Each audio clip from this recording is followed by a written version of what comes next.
जय श्री राधे साथियों, जय श्री कृष्णा। आइए हम सब भागवत जी को नित्य प्रति श्रवण करते हुए आ रहे हैं साथियों। आइए हम सब भागवत जी को श्रवण कर अपने मानव जीवन को धन्य बनाएं, अपने अंतःकरण को पवित्र कर भगवान के श्री चरणों में अपना ध्यान एकाग्र करें। आइए साथियों, आप सब बड़े ही प्रेम और भाव के साथ श्रवण करें। जो भी हमारे अनुयायी ठाकुर जी के भक्त जो नित्य प्रति भागवत जी को श्रवण करते हुए आ रहे हैं, वो सब चैनल को सब्सक्राइब कर लें और भगवान को स्मरण करते हुए प्रवेश करें भागवत जी में। कृष्णाय वासुदेवाय हरे परमात्मने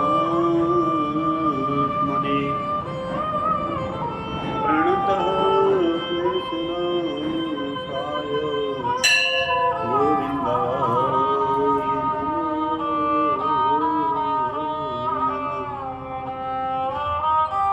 हे कृष्ण करुणा दीनबन्धु जगत्पते गोपेश गोपिका कांत श्री राधा कांत नमोस्तुते। वृंदावन बिहारी लाल की जय। श्रीमद्भागवत महापुराण की जय। जय श्री राधे।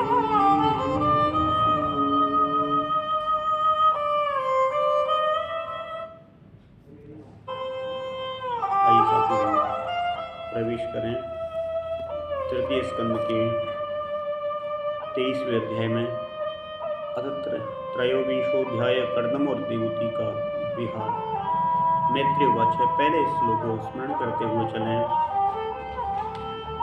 पितृभ्यां प्रस्थिते साध्वी पतिमिङ्गित कोवित नित्यं पर्यचरत्वा प्रीत्या भवामीव भवम्। मैत्रेय जी ने कहा कि विदुर जी, माता पिता के चले जाने पर पति के अभिप्राय को समझ लेने में कुशल साध्वी देवहूति कर्दम जी की प्रतिदिन सेवा करती, प्रतिदिन प्रेम पूर्वक सेवा करने लगी। ठीक उसी तरह से जैसे पार्वती जी भगवान शंकर की सेवा करती हैं। उसने काम वासना, दंभ, द्वेष, लोभ, पाप और मद का त्याग कर बड़ी सावधानी और लगन के साथ में सेवा में तत्पर रह करके विश्वास, पवित्रता, गौरव और संयम, शुश्रूषा, प्रेम और मधुर भाषण आदि गुणों से अपने परम तेजस्वी पति को संतुष्ट कर लिया। देवहूति समझती थी कि मेरे पति देव से भी बढ़कर हैं, इसलिए वह उनसे बड़ी बड़ी आशाएं रखकर उनकी सेवा में लगी रहती। इस प्रकार से बहुत दिनों तक अपनी अनुवर्तन करने वाली उस मनुपुत्री को व्रतादि का पालन करने से दुर्लभ हुई देख देवर्षि श्रेष्ठ कर्दम को दया बस कुछ खेद हुआ और उन्होंने उससे प्रेम गदगद वाणी से कहा। किसने? कर्दम जी ने कहा कि मनुनंदिनी, तुमने मेरा बड़ा आदर किया है। मैं तुम्हारी उत्तम सेवा और परम भक्ति से बहुत संतुष्ट हूँ। सभी देहधारियों को अपना शरीर बहुत प्रिय एवं आदर की वस्तु होता है, किंतु तुमने मेरी सेवा के आगे सब आप उसके क्षीण होने की भी कोई परवाह नहीं की। अतः अपने धर्म का पालन करते रहने से मुझे तप, समाधि, उपासना योग के द्वारा जो भय और शोक से रहित भगवत प्रसाद स्वरूप विभूतियाँ प्राप्त हुई हैं, उन पर मेरी सेवा के प्रभाव से अब तुम्हारा भी अधिकार हो गया है।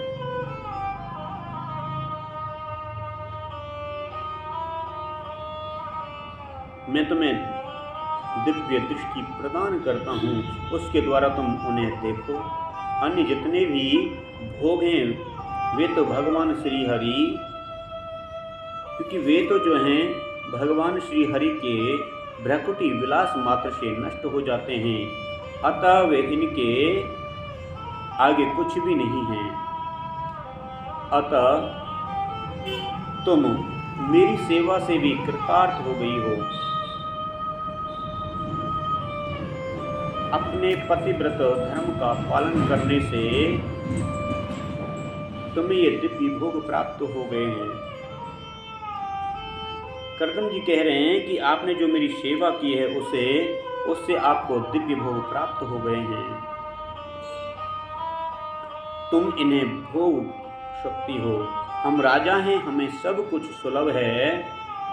इस प्रकार जो अभिमान आदि विकार हैं, उनके रहते हुए मनुष्य को इन दिव्य भोगों की प्राप्ति होनी कठिन है। कर्दम जी इस प्रकार से कहते हैं कि अपने पतिदेव को संपूर्ण योग माया और विद्याओं में कुशल जानकर उस अबला की सारी चिंता जाती रही। उनका मुख किंचित तो संकुच भरी चितवन और मधुर मुस्कान से खिल उठा और वह विनय एवं प्रेम से गदगद वाणी में इस प्रकार कहने लगी कि देवूति ने कहा कि द्विजश्रेष्ठ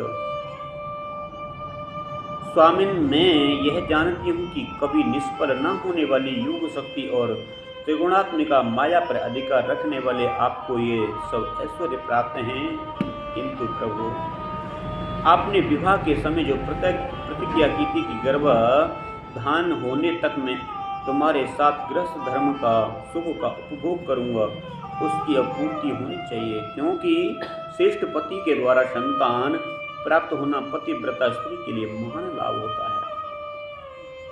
हम दोनों के समागम के लिए शास्त्र के अनुसार जो कर्तव्य हो उसका आप उपदेश कीजिए और उबटन गंध भोजन आदि उपयोगी सामग्रियां भी जुटा दीजिए, जिससे मिलने की इच्छा से अत्यंत दीन दुर्लभ हुआ मेरा यह शरीर आपके अंग संग के योग्य हो जाए। क्यों? क्योंकि आपकी ही बढ़ाई हुई काम वेदना से मैं पीड़ित हो रही हूँ स्वामी। इस कार्य के लिए एक उपयुक्त भवन तैयार हो जाए, इसका भी विचार कीजिए। मैत्री जी कहते हैं कि विदुर जी, कर्दम मुनि ने अपनी प्रिया से इच्छा पूर्ण करने के लिए उसी समय योग से स्थित होकर के विमान रचा, जो इच्छा अनुसार सर्वत्र जा सकता था एक विमान। यह विमान सब प्रकार के इच्छित भोग सुख प्रदान करने वाला, अत्यंत सुंदर, सब प्रकार के रत्नों से युक्त, सब संपत्तियों से उत्तरोत्तर वृद्धि से संपन्न था, मणिमय खम्भों से सुशोभित था।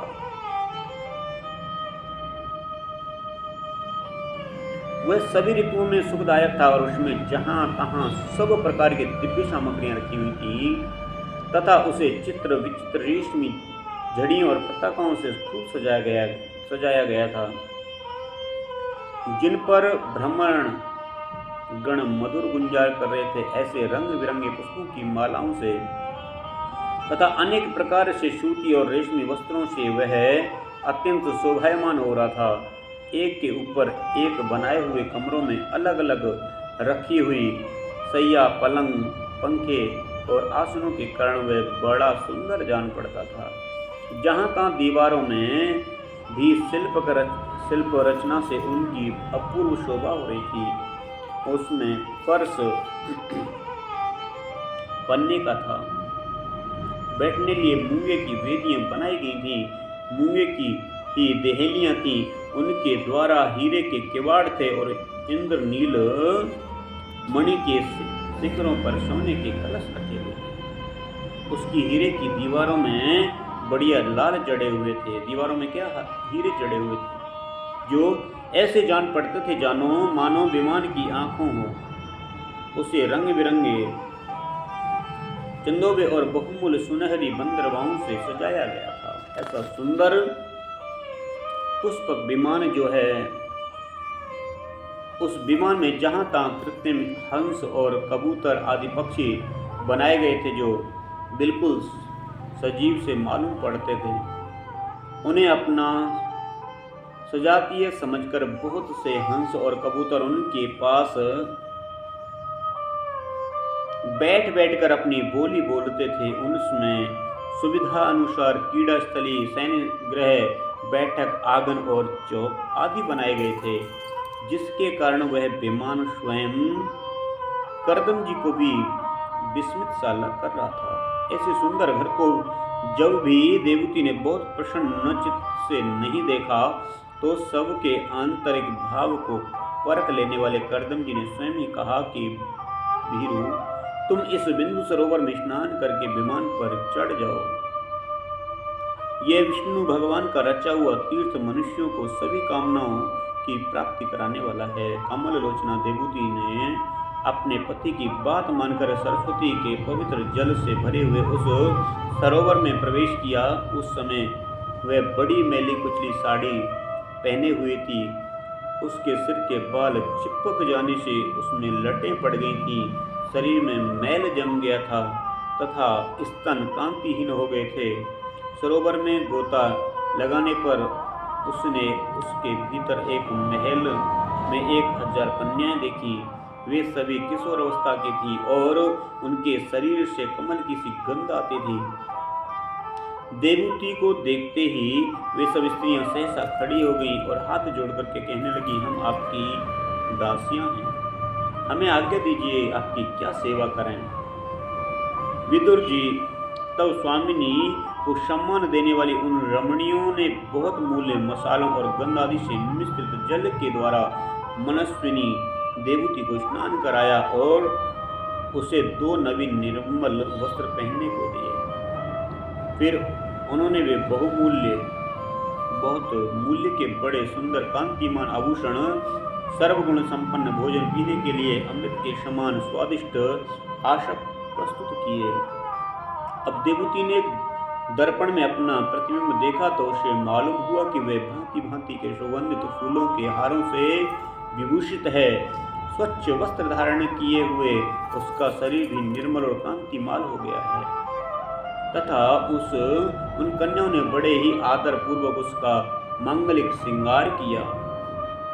उसे सिर से स्नान कराया गया। स्नान के पश्चात अंग अंग में 100 प्रकार के आभूषण सजाए गए थे और उसके गले में हार, हुमेल, हाथों में कंकण और पैरों में चमचमाते हुए सोने के बाजे सुशोभित हैं। कमर में पड़ी हुई सोने की रत्न जटित करदनी से बहुमूल्य मणियों के हार से अंग अंग में लगे हुए कुंकुमादि मंगल द्रव्यों से अपनी अपूर्व शोभा हो रही है। उसका मुख सुंदर दंतावली मनोहर भुएं, कमल की कली से स्पर्धा करने वाले प्रेम कटाक्षमय सुंदर नेत्र, नीली अलकावली से बड़ा ही सुंदर जान पड़ता है। विदुर जी, जब देवती ने अपने प्रिय पतिदेव का स्मरण किया तो अपने ही को सहेलियों के सहित वहीं पाया जहाँ प्रजापति करदम जी विराजमान थे। उस समय अपने को सहस्त्र स्त्रियों के सहित अपने प्राणनाथ के सामने देखा।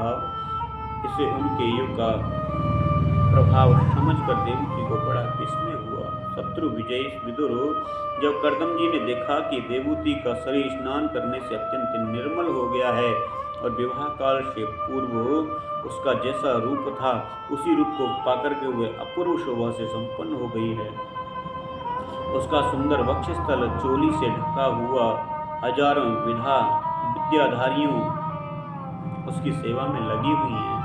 उसके शरीर पर बढ़िया बढ़िया वस्त्र शोभा पा रहे हैं तथा उन्होंने बड़े प्रेम से उसे विमान में चढ़ाया। उस समय अपनी प्रिया के प्रति अनुरक्त होने पर भी करदम की महिमा मन और इंद्रियों पर प्रभुता कम नहीं हुई।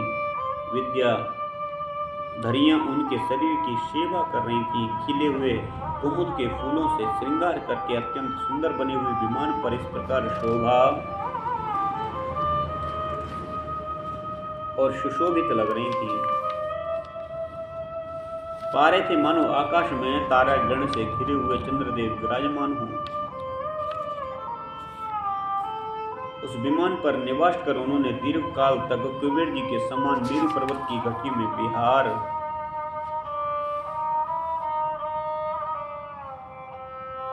विहार किया। ये घटियां 8 लोकपालों की विहार भूमि है।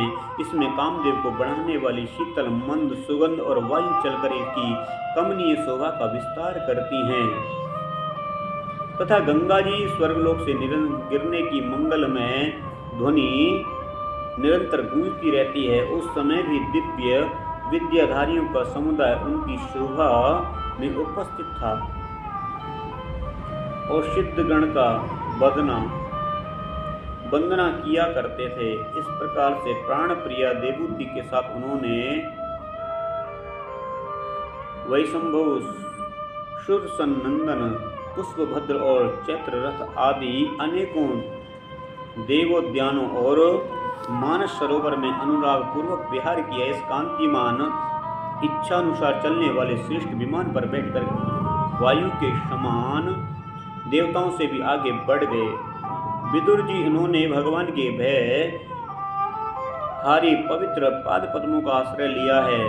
उन धीर पुरुषों के लिए कौन सी वस्तु या शक्ति दुर्लभ है। इस प्रकार महायोगी करदम जी, यह सारा भूमंडल जो दीप वर्ष आदि की विचित्र रचना के कारण से बड़ा आश्चर्यमय प्रतीत होता है, अपनी प्रिया को दिखाकर अपने आश्रम को लौटाए।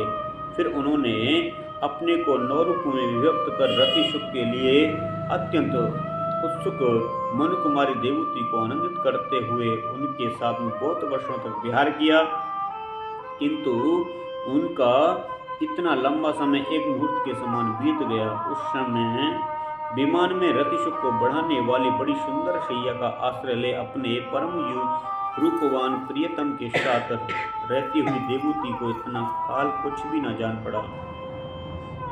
इस प्रकार उस कामाशक्त दंपति को अपने युग बल से सैकड़ों वर्षों तक विहार करते हुए भी वह काल बहुत थोड़े समय के समान निकल गया। आत्मज्ञानी करदम जी जब इस प्रकार से संकल्पों को जानते थे, अतः देवूति को संतान प्राप्ति के लिए उत्सुक देख तथा भगवान के आदेश को स्मरण कर उन्होंने अपने स्वरूप के 9 विभाग किए तथा कन्याओं की उत्पत्ति के लिए एकाग्रचित से अर्धांग रूप में अपनी पत्नी की भावना करते हुए उसके गर्भ में वीर्य स्थापित किया। उससे देवूति के एक ही साथ 9 कन्याएं हुई। वे सभी सर्वांग सुंदरी थीं और उसके शरीर से लाल कमल की सी सुगंध निकल थी। इस समय शुद्ध स्वभाव वाली सती देवूति ने देखा कि पूर्व प्रतिज्ञा के अनुसार उसके पति देव संन्यासाश्रम ग्रहण करके वन को जाना चाहते हैं, तो उसने अपने आंसुओं को रोककर उनसे मुस्कुराते हुए व्याकुल और संतप्त हृदय से धीरे धीरे अति मधुर वाणी से कहा कि उस समय वह सिर नीचा किए हुए अपने नखमणि मंडल चरण कमल से पृथ्वी को पुरेद रही थी कि देवती ने कहा कि भगवान, आपने जो कुछ प्रतिज्ञा की थी वह सब तो पूर्णतः निवादी, तो भी मैं आपकी शरणागत हूँ, अतः आप मुझे अभयदान और दीजिए। ब्राह्मण, इन कन्याओं के लिए योग्य वर खोजने पड़ेंगे और आपके वन को चले जाने के बाद मेरे जन्म मरण रूप शोक को दूर करने के लिए भी कोई होना चाहिए। प्रभु, अब तक परमात्मा से विमुख रहकर मेरा जो समय इंद्रिय सुख भोगने में बीता है वह तो निरर्थक ही गया है।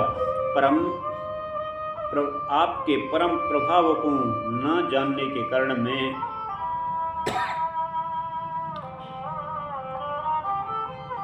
मैंने इंद्रियों के विषयों में आसक्त रह करके आपसे अनुराग किया, तथापि यह भी मेरे संसार भय को दूर करने वाला ही होना चाहिए। अज्ञानवश असत्पुरुषों के साथ हुआ जो संग संसार बंधन का कारण होता है, वही सत्पुरुषों के साथ किए जाने वाले पर असंगता प्रदान करता है। संसार में जिस पुरुष के कर्मों से ना तो धर्म का संपादन होता है, ना वैराग्य का उत्पन्न होता है और न भगवान की सेवा ही संपन्न होती है, वह पुरुष जीते ही मुर्दे के समान है। अवश्य ही मैं भगवान की माया से ठगी गई। जो आप जैसे मुक्तिदाता पतिदेव को पाकर भी मैंने संसार बंधन से छूटने की इच्छा नहीं की। इस प्रकार से जैसे ही देवूति करदम जी से प्रार्थना कर रही हैं। ये आपने श्रवण किया। जय जय श्रीमद्भगवते महापुराणे पारमहंस्यां तृतीय स्कंदे कपिलो पाख्याने त्रयोविंशोऽध्याय कृष्णाय वासुदेवाय हरे परमात्मने प्रणतः क्लेशनाशाय गोविंदाय नमो नमः। आइए साथियों विश्राम करें। हरे कृष्ण कृष्ण कृष्ण हरे हरे, हरे राम राम राम हरे हरे।